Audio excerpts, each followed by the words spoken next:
kapasitede değil. Bizim hayatımız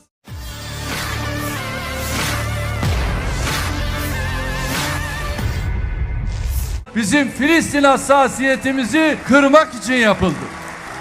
Bakınız, biz bundan 15 yıl önce hiç kimse cesaret edemezken şu anda sözde partileri olanlar da dahil Davos'ta katillerin yüzüne açık yüreklilikle one minute dedik. Dünyada hiç kimse konuşamazken biz çıktık, Hamas bir terör örgütü değil, bir direniş grubudur dedik. Bunu söylemenin de bir bedeli olduğunun elbette farkındayız. Ama bütün dünya bilsin, anlasın, idrak etsin. Ne suikast girişimlerine, ne darbe girişimlerinize, ne ekonomik saldırılarınıza, ne de algı operasyonlarınıza boyun eğmeyeceğiz. Tayyip Erdoğan olarak tek başıma kalsam dahi Allah ömür verdikçe Filistin mücadelesini savunmaya, mazlum Filistin halkının sesi olmaya devam edeceğim, devam edeceğiz. 14.000 çocuğu öldürdüler. 14.000 çocuk. Bunlar Hitler'i çoktan geçtiler. 14.000 masum çocuğun ölümünü görmeyip Hamas terör örgütüdür diyerek İsrail'in gözüne girmeye, İsrail'e yaranmaya çalışanlara inat. Biz Filistin'in bağımsızlık mücadelesini her şartta, her koşulda cesaretle Presiden Turki savunacağız. Recep Tayyip Erdogan baru-baru ini merilis sebuah pernyataan yang langsung menjadi sorotan publik.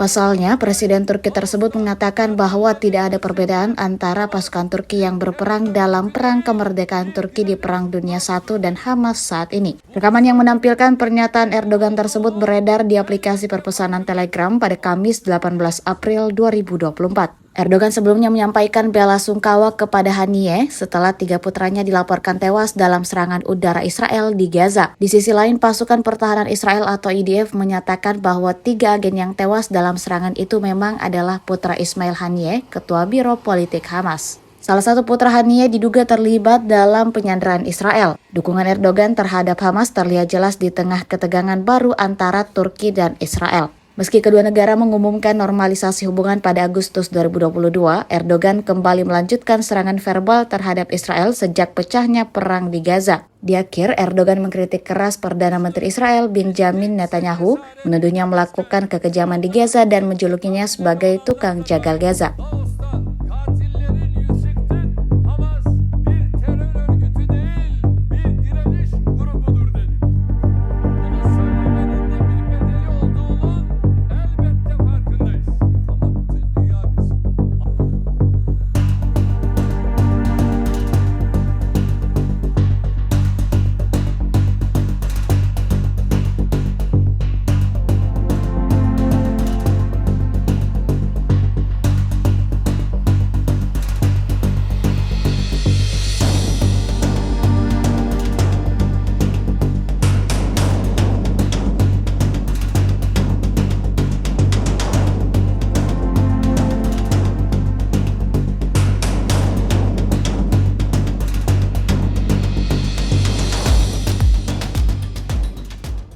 Download Tribun X sekarang, menghadirkan lokal menjadi Indonesia.